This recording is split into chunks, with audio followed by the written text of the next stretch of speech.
Welcome back to Minions and Misfits, the stressful, off-kilter, family-friendly TTRPG podcast where we're following the drama happening around the big fancy heroes. Not the big fancy heroes. Quite the opposite, saving the actually. world. Yep, just regular people, well, rich regular people, or not as rich as they said they were. Oop. Have you ever wanted D&D but a soap opera? Welcome. That's what we have I've here. ever wanted. That's what this season is. Congratulations, Austinian soap opera. If you didn't want that, you should re-examine your priorities. Yeah. Check out our other seasons. You're like 9 episodes in now, so why stop now? You got like 2 left. It's too late. This is your thing now. You're into this. Yep. I'm Rebecca Evans, the facilitator for this season, and I am joined as always by Dylan, Hello. Sam, Hello. and Cam. I don't like that. Nuh-uh. That was literally the worst audio experience I've ever had in my life. Sorry, my slurp didn't go as planned. I didn't want it to. Whatever that was, don't do it It's hard again. to slurp on cue, turns out. Yeah. You'll never make it in the Foley industry. Never. What's up, y'all? Well, aside from our usual shenanigans, there is no question corner today, as we have some serious drama to check in on. So let's dive in Drama! to Chapter 8 of Pearl's Field.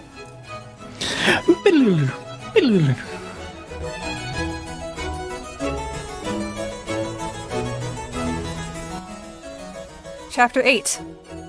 The Truth Hurts. To start this episode out, I believe we're about done with this novel phase. Yeah, pretty much, yeah. I think that was a Yeah, pretty excellent place to stop it, yeah. Okay. Oh, I was going to use a monologue token, Oh, shoot, though. okay. Who are you monologuing? I'm going to use a monologue token on Georgiana. Yeah! Oh, yeah, boy. When? As she's walking away at the end of last chapter? Mm-hmm. It just cut just like massive strings of expletives in her brain.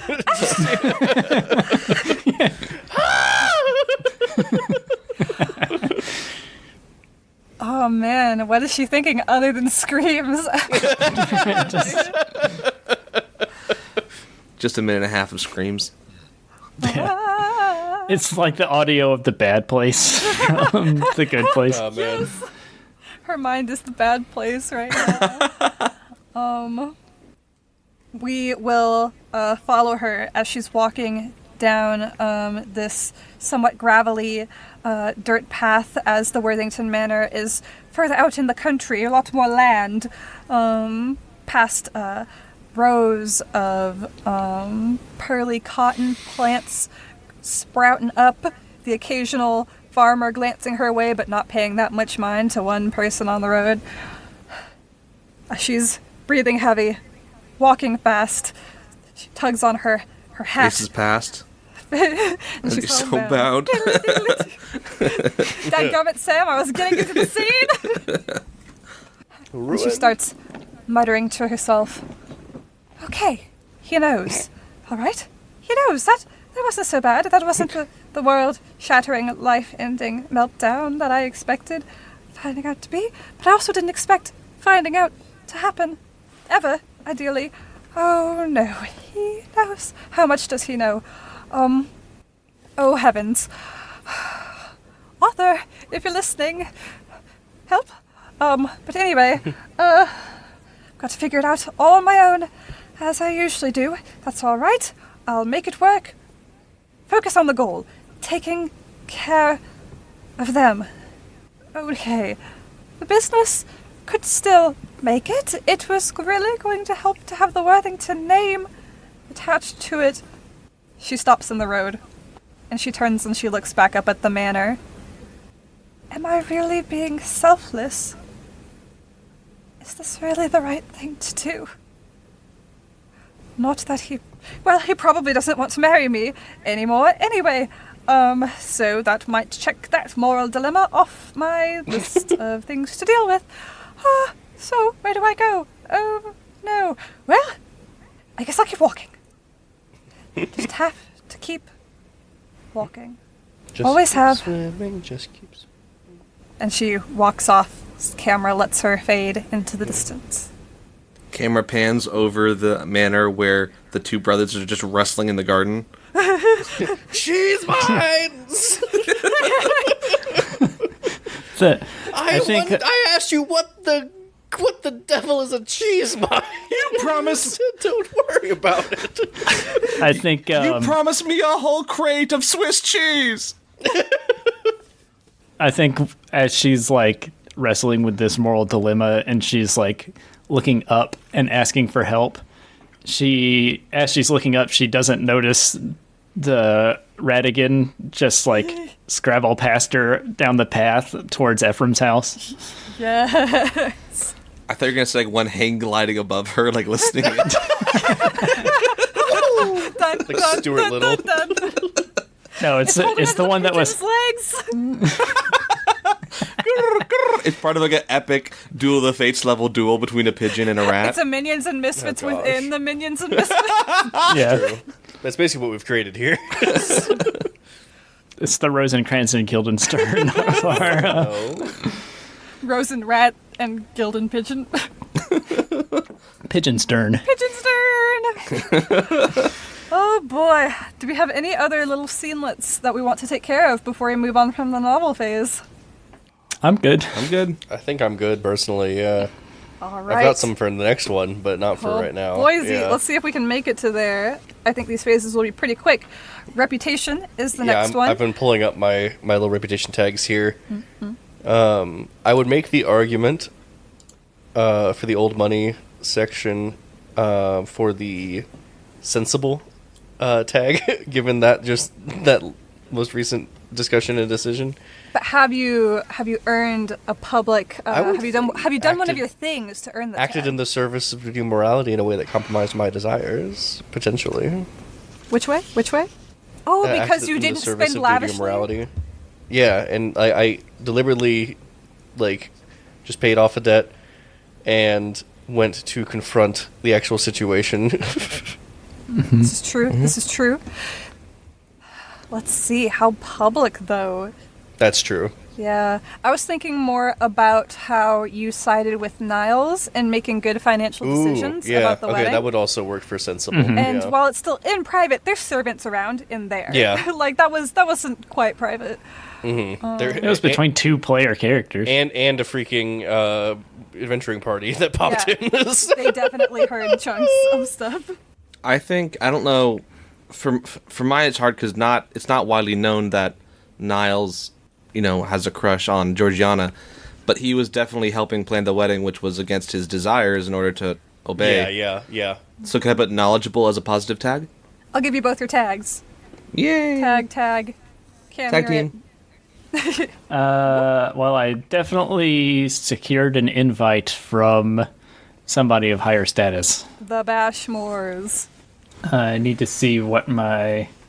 Did we ever decide if the positive tags, when you get 3 of them, go away after you use them, or... I think pretty much they don't count towards... Like, can you have to regain have them 3 again, new so, ones. yeah. If you want to hold Okay. on to them, like, it doesn't mechanically, like, everyone in the game has forgotten about you. Right. You just spent them. Yeah. So that's gotta less in the public find- eye. I feel People like get the over reputation. it, I like the idea of spending it as if you did that, but like no one cares about that anymore, and so it's moved on past I that. do too. So Okay. remove them. We'll add the industrious Oh yeah, positive tag. That Making is moves. Money that moves. is accurate. He's a Would finance bro. Niles gain a negative because he publicly displayed strong emotions by tackling his brother? I mean, that was in I- like the back of our house, wasn't it? Like in It the, was very loud, though. That is true. People have definitely heard. I don't know. She's mine. Just I would. I mean, Like birds fly out of the trees. in my mind, it's private, and he would never like do that in public. So Yeah, unless we're gonna say that like the servants told everybody, I don't think so. But I think I'm it's asking. fine currently. I give it time. we I can think that'll probably come at some point. But yeah. Yeah, we'll leave that. Has anyone gained a new 3? Nope. I just hit 2. Fantastic. Nope. That's cool.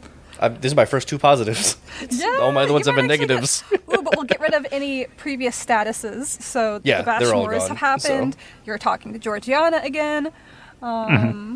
And let's go into the epistolary phase. Oh Now, boy, again, I've got one. everyone gets a chance to write 2 letters and request as many letters as they wish, but you do not have to. And you can also, if you don't want to improv the whole thing, you are welcome to, of course, just say, this is what it says. That's why I write mine out. Hey, so tell us your letter, Dylan. Who's it to? I've Who's it got from? a letter from Frederick to Lord Dennison. Ooh. Yeah. Mr. The Dennison. letter. Yes, well, he's being nice. And incorrect. My dear Lord Dennison, I trust this letter finds you in the best of health and spirits. It is with a heavy heart and a mind burdened by the weight of recent discussions that I pen these words to you. The subject of our correspondence is of one of great consequence and of a delicate nature concerning your most cherished daughter, Miss Georgiana Dennison, and the union that we, with the best of intentions, had hoped to formalize. Miss Georgiana and I have found ourselves reflecting upon the dire financial straits that beset both the Worthington and Dennison households. It is a cruel irony, my lord, that we, in our earnestness to secure the future and preserve the dignity of our names, have woven a plan that now seems fraught with peril. The union of our houses, intended to be a beacon of hope and a means of mutual salvation, resembles more closely 2 ships adrift on tempestuous seas, clinging to a single fragile lifeboat. The stark truth is this: our combined fortunes are but a whisper in the wind, and our alliance, far from fortifying us, seems destined to founder upon the rocks of insolvency. My lord, I implore you to receive these reflections with the same earnestness with which they are offered. It is my fervent hope that in reconsidering our course we might yet find a path that, though different from the one originally envisaged, may lead us to a stable and contented future. With the deepest respect and consideration, Frederick Worthington. I imagine that Mr. Dennison is just like a minor, like not a very like high up guy. He's like, hey, what this? Is he saying they're broke? Are they broke? Oi, what's this then? Oi! I thought she was doing big, good, nice, fancy fabric money. He's saying he's broke, innit? The letter, Freddie, I imagine, hands off to the butler, who receives it with a bow, passes it off to the post boy, who nods his his bird's nest cap. Yeah. And Yep, it's me again. He like looks at the camera. we hear the audience like, yay! Cue the laugh track.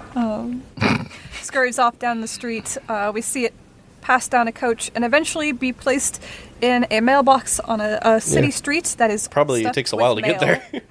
Stuffed with mail, and it is simply added to the pile. Oh boy. Any other letters? Yeah, I've got one. Ephraim is writing a letter to Georgiana. Ooh.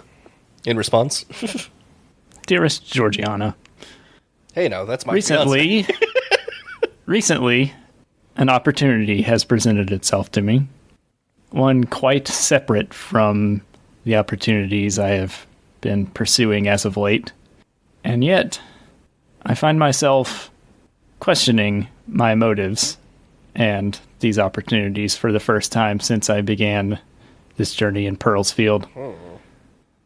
Things have not lined up exactly the way that any of us may have expected. I believe I see things going in a very different way than I had initially anticipated. Hopefully in a way that benefits everybody involved, except Niles. No, I'm just kidding. But seriously. But seriously. That guy's way too earnest for me. Yours, Ephraim, Lanvire, Pool, Gwyngill, Go, Gerich, Win, Drobel, Lendasilio, Go. Which is the first time that he's used his real Yeah, I was going to say, last is that you actually name. used the real name there, man. Yeah, that's including with Georgiana. She does not know his real last name either. Where does he send it to? Does he send it to the estate? I think he hands it off to the post boy, the post gob, with explicit instructions that it only be given hand direct. Yeah, that it be hand delivered to Georgiana. Throwing like a little tip for him. I feel like Niles writes a letter to Georgiana. It's just a really quickly scribbled note saying, if you need to talk, I'm always here. Just sign Niles. And he takes it to her room, and I don't know if she's obviously not in there. I don't know if it's patched up or not. Slips it under. Yeah. I think he would knock to like hand deliver it. It's quiet. Well, at what point in time is it the same night? The night of Thursday? Yeah. Or is it the morning after? It's the night of. He has like a black eye and like his nose like is plugged up. It was like I think he's gonna go and try to find her and hand deliver it. Because he wants to get to her. But I have one more letter. And that is from Vlad to Jeffrey Schmezos. Oh boy. Uh-oh. Yeah. Uh-oh. This time, Vlad forwent Pierre's handwriting. Forgoing. And Did it himself like a big boy. no, he went to the town scribe and then hypnotized him, used charm to have him write it, and then wiped away his memory afterwards. Ahem. Dearest Jeffrey Schmezos, I am aware of your interest in the... And I feel like he had a brochure of Pearlsfield, like trying to find locations and make sure he says it right. Pearlsfield Dungeon. And I know of certain influential parties who would seek to prevent your purchase. If you would like my assistance, I, who of course have intimate details of your financial opponents, I am always available to talk. Yours sincerely, Baron Vlad de Baguette. Baron. XOXOXO. Incredible. And that one, like, he hands to a bat that, like, flies over the sea. Whee!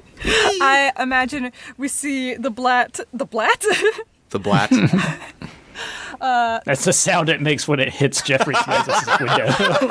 Yes, a splat.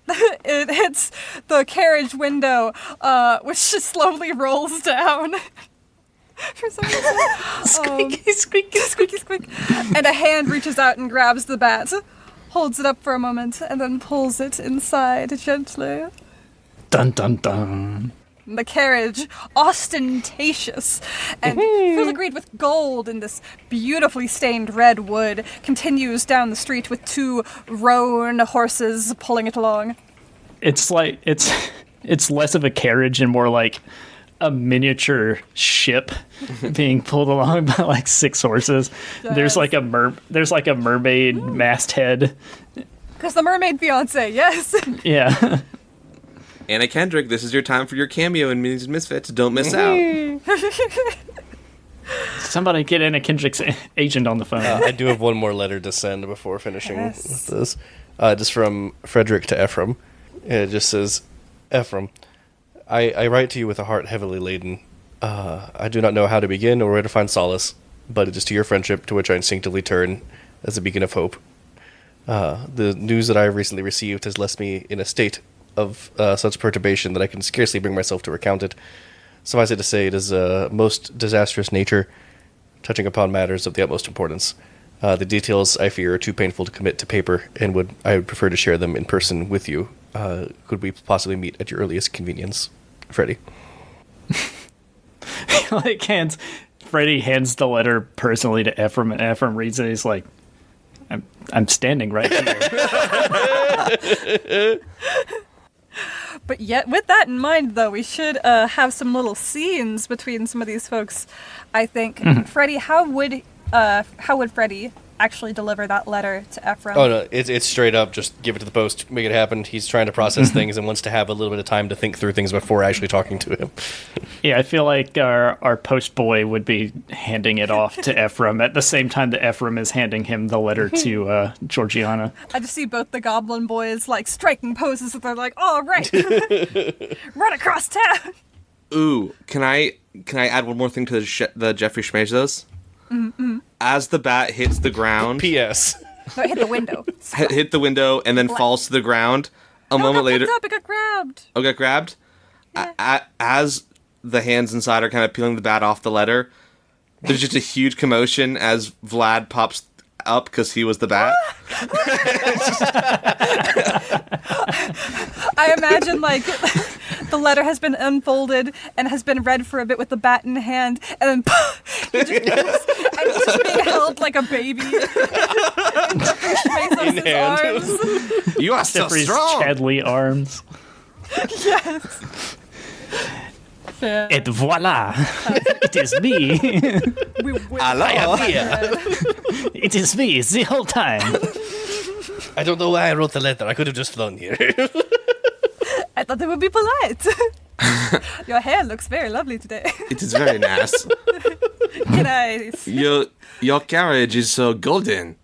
We will come back to this thread, but without a doubt. But let's see. Let's try to do a little chronological order here. So a lot of letters were sent that night. Niles, did you stay at the estate that evening? No. Went on back? Last thing he was doing is taking off to find Georgiana. Mm-hmm. Where did he go to search? I think he Does she have a favorite place she runs to whenever she needs to think? No, she's not been in Pearlsfield very long. She's been to the graveyard. Last time we found her sitting around thinking. He would probably pass by, check the garden, then check the roads around the mansion, and then make his way towards the church and towards the garden there and the grave and the graveyard and stuff. And if she's not there, he'd probably just keep wandering. As you come to the graveyard, you hear sniffling. It's the father. He's there mourning Raccoon Senior. Oh no. Not Raccoon Senior. No, there's just several rat funerals going on for the fallen rats of Ratkin.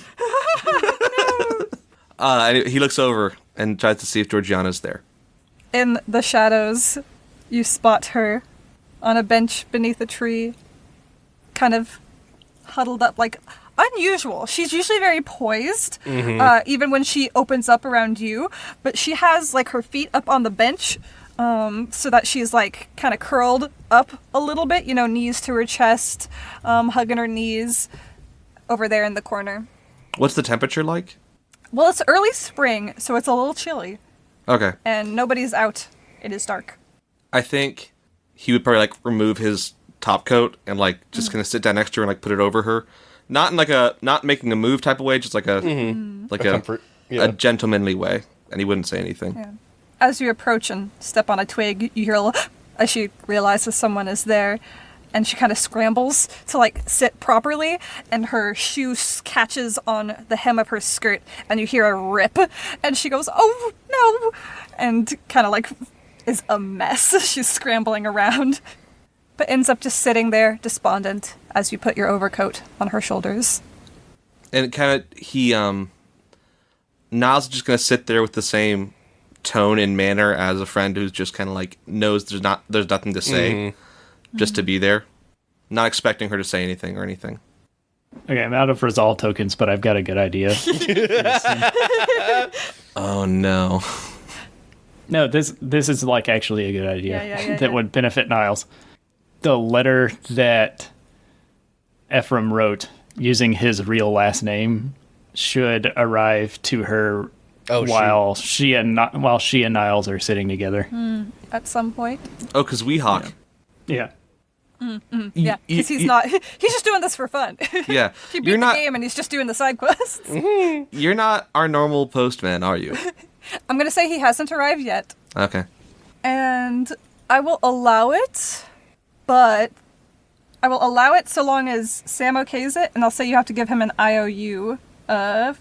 You'll start with one less when you refresh at upkeep, and it'll go to Sam. If Sam agrees. I find those terms agreeable. Sam. You know what? Yeah. Let it happen. Noise. Because I feel like Niles should see, whether intentional or not. Yeah. Niles seeing Ephraim's vulnerable side would make for some interesting character moments. Yeah. So that will arrive at some point during this conversation, during this little scene. But for a while, Georgiana and Niles just sit there in silence. Until Georgiana says, so you heard all of that, right? Yes. And I was lying about who I am and the money I have.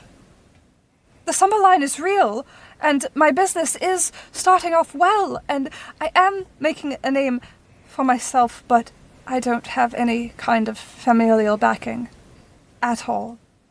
Yeah. So you still want to be my friend? More than anything. At that point, a goblin head pokes out of a bush. Mail time! And hurries over with a letter. I was given instructions to give this to you and only you. Oh, And he kind of shoots like a dirty look at Niles. Are you our normal mail Mail messenger? gob? No, don't worry about it. Do not worry about it. And then he hands her the letter. And then he hands her the letter and takes off. Just jumps into the bushes. He dives head first into the bushes. the bush pops up with 4 little goblin feet. A banjo pops out of the top and starts playing like a jaunty getaway song. They run off. Georgiana holds up the letter, and you see it is from Ephraim. And she quickly folds it. As she opens it, you both see it's from Ephraim, and she quickly folds it and tucks it away. Huh?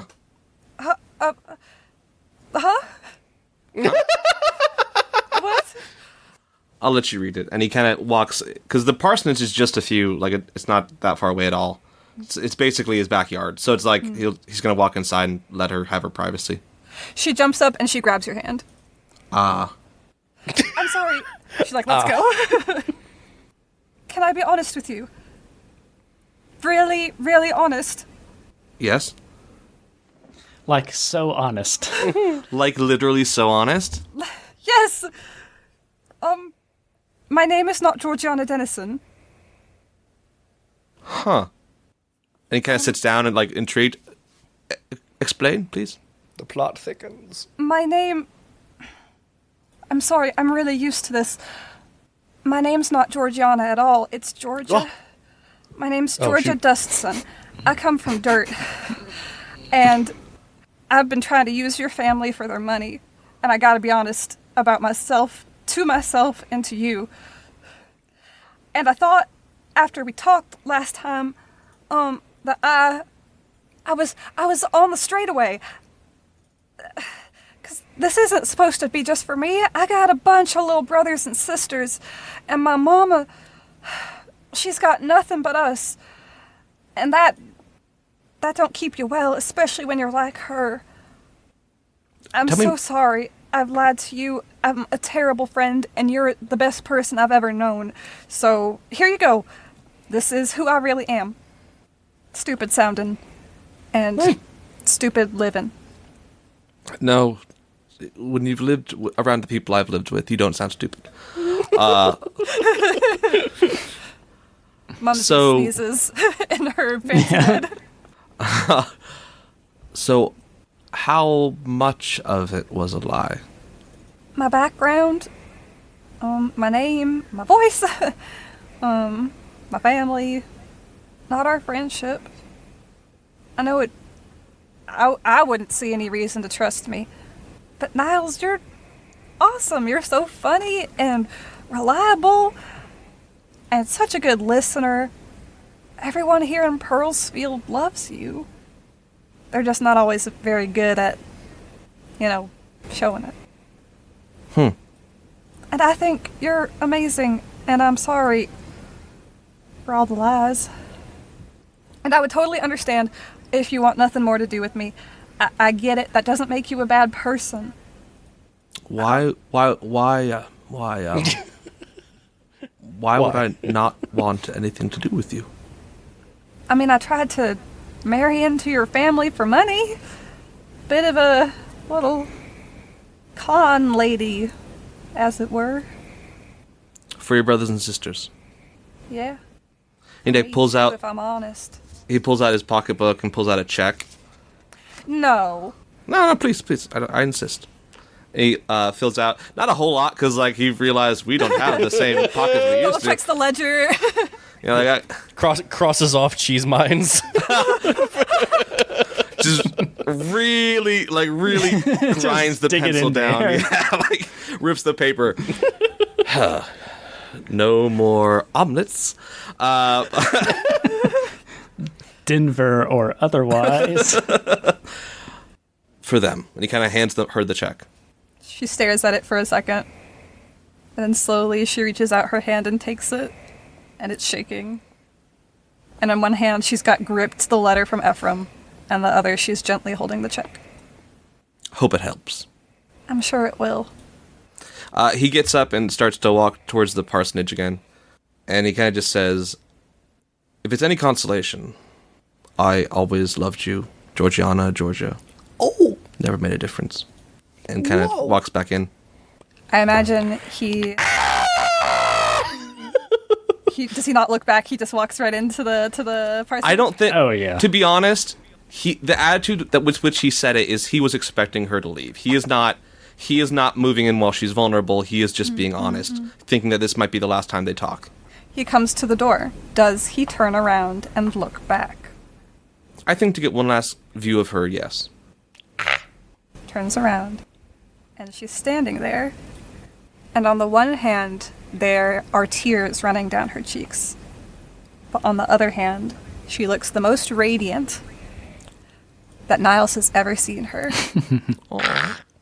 She holds the check to her heart, and she walks out the other way. She doesn't run. She clutches the check, and she just slowly and thoughtfully walks away. I think he just says, hey, She turns. I'm always here if you need me. She smiles and nods, and she continues away. Here's looking at you, kid. Let's do some more of these epistolary scenes, shall we? I was Boise.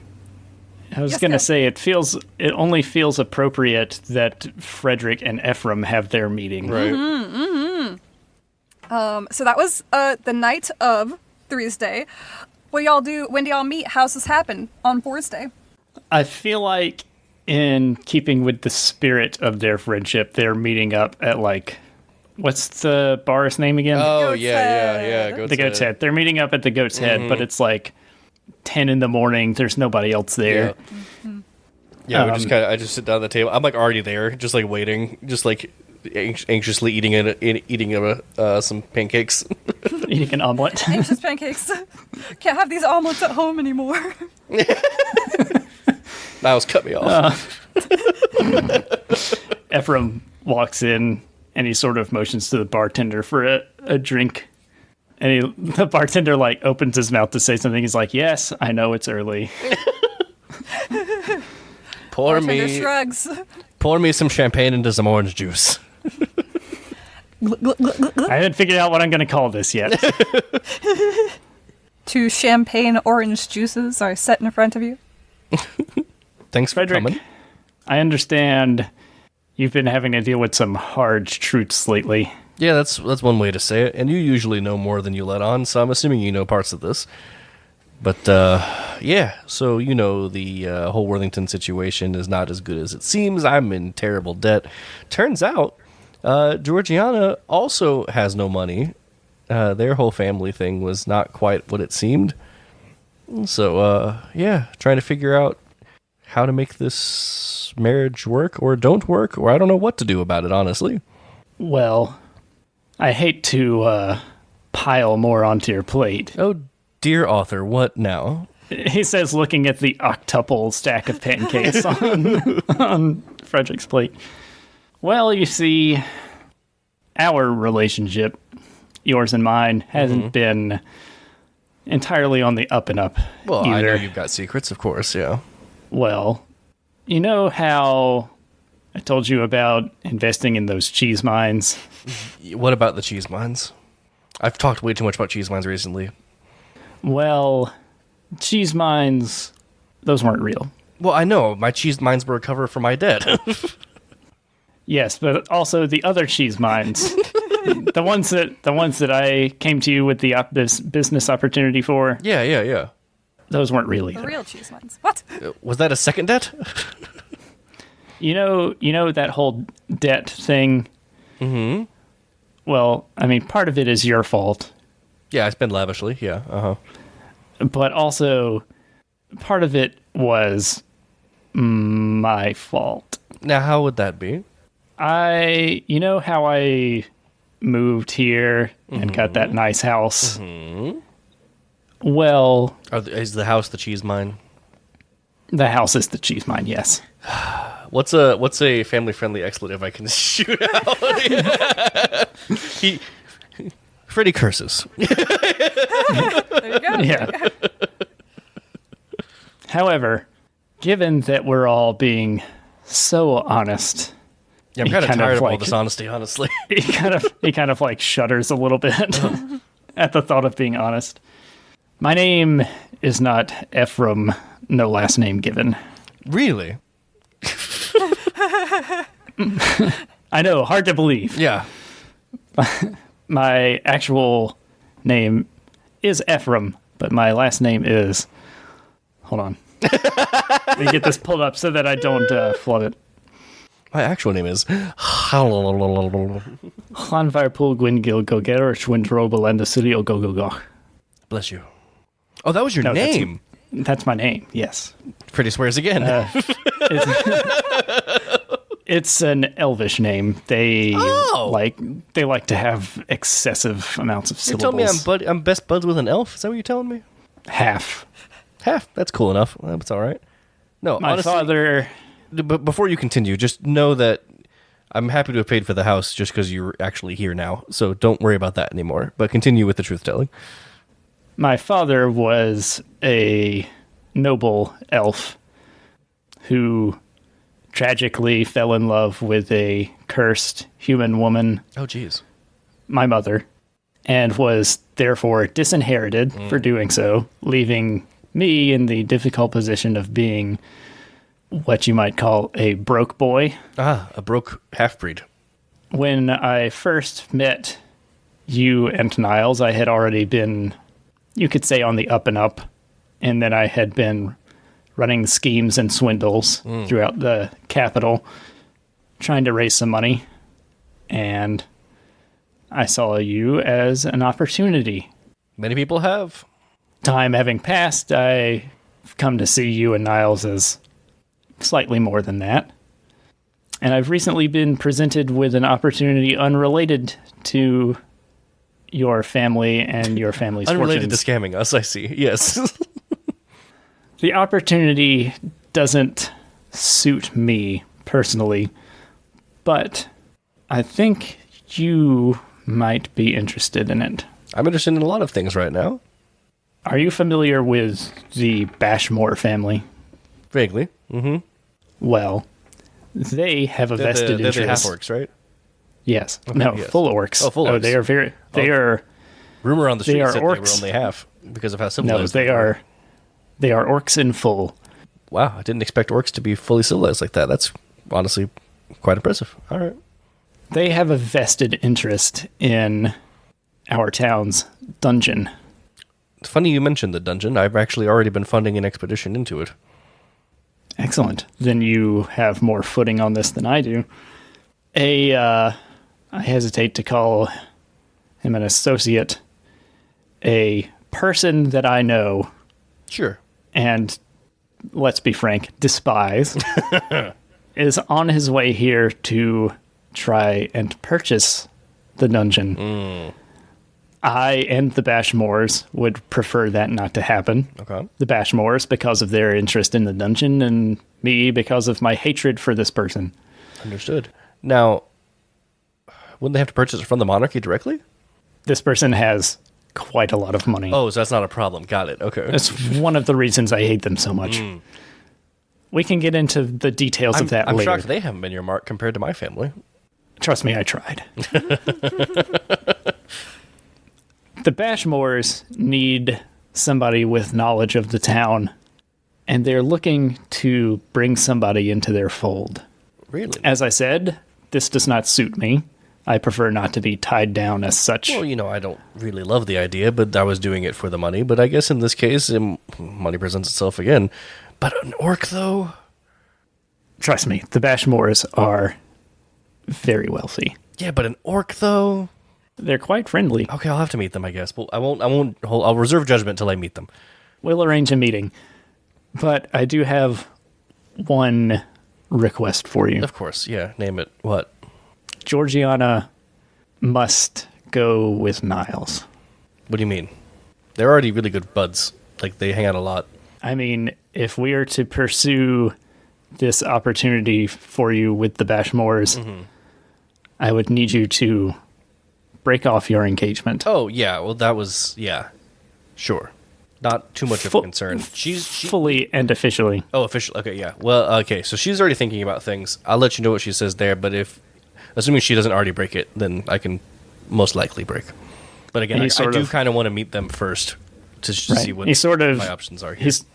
He sort of stares Freddy down. He's like, I also have a vested interest in Georgiana's future. And I believe that her future is brighter if she goes to Niles' side. Weird, but okay. Yeah. We'll discuss that another time, and I'll discuss that with Niles. To interject as the floating narrator head, Freddy would be aware that Mumsy may not be cool with that. Oh, he's not he's well aware. Yeah. And that, okay, so it's clear in his head / your head that Ephraim's like, I want you to be in his corner. Yes.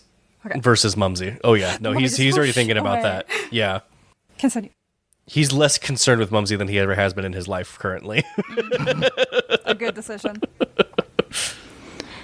And concluding that Ephraim just like, he finishes his glass of sherry or whatever it is, and then grabs the bottle and just like takes a huge swig and slams it down on the table. He holds and his hand out for him after you drop it. Yeah. He passes it to Freddy, and he's like, let's make a meeting. Let's make a meeting. Let's make a meeting! There's a thunk as a head hits the bottom of the table. Ow! Hello? John Willoughby. Is that John Willoughby? Buddy is lying under the table and says, I've been here the whole time. But I've also been drinking, so I won't remember tomorrow. I kind of look up to you and I'm like, is he cool? Yeah, he Am won't I remember. cool? Do you guys think I'm cool? Please tell me you think I'm I just cool. hand him the bottle down below the table. Yeah, just passes it under the table. And I'll have Radigan make the necessary arrangements. Perfect. that's where we'll end this chapter. Oh, Boise. Oh, Boise. Smash cut back into the carriage, where an incredibly handsome, chiseled jaw, swoopy hair gentleman is sitting on one side. On the other is this gorgeous mermaid woman with just like hair that's constantly like moving. There's constantly a slight sea breeze blowing in her platinum hair, and her like warm sun-browned skin is just glowing even though they're in the carriage with the curtains drawn. And then there's Vlad in between them. He's way too comfortable. Like, you know, when like that kind of that Jack Sparrow thing where he's like way like, go ahead, make yourself at home. Like he's lit up his long cigarette and is kind of just shooting the breeze, telling them about himself even though they didn't ask. The mermaid woman kind of like looks down at him and then looks over at Shmezos. Like, why is he? There's another seat across. Why is us. he here? Smejos reaches down and grabs Vlad by the back of the collar and gently moves him over to the other seat across from them. I feel like Vlad's the type of character. Could he try to like sleight of hand the watch off of his hand, like while this happens? Like Vlad is the type of person. He's that faking character who would totally do that. I think he totally would try. And Shmezos is that obnoxious, like, nuh-uh, I win character who just catches him. But then when that happens, Vlad's like, I like you. You are handsome and you are smart. Thank you. Vlad, was it? Yes, Vlad the baguette. And he lights up the cigarette. and kind of blows it really rudely in their faces. Not trying to be rude, but just like very uncultured. Schmezos like flicks his hand and it just blows the smoke out the window. And the smoke goes, wow, Schmezos. And Schmezos turns his attention to Vlad and says, so what was this you said you knew about Ephraim? Ah, yes. Ephraim, blah, blah, blah, blah, blah, blah, go, go, go. I imagine he could probably say the name, but the actual player Sam cannot pronounce it at all. But he can't pronounce Hlan, Virpool, Gwingil, Gogare, Urshwin, Drubul, Lan, Ducilia, Gogogosh. He pulls a note out, and the note just kind of, it's like rolled up, but it just keeps going. Anyway, I have much information and some paperwork, and he kind of like pulls out the tax forms he just grabbed off. Just tax forms he grabbed off like a desk or something. But I need payment first. Oh, don't worry. I'll be sure to pay you handsomely. And he pulls out a signed picture of himself from his coat.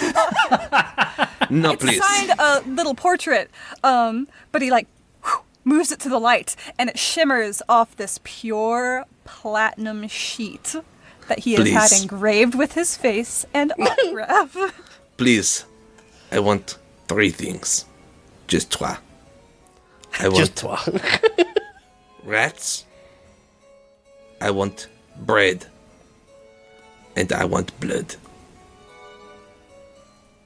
He tucks the portrait back into his suit coat. And he says, oh, that can be arranged. Let's get this bread. Oh, and also like a nice house. And also like a new servant. But we'll talk about it. Yeah, we'll talk later. And we watch the carriage continue to rattle down the road. The cigarette smoke puffs out the window again, and it spells out, what a man.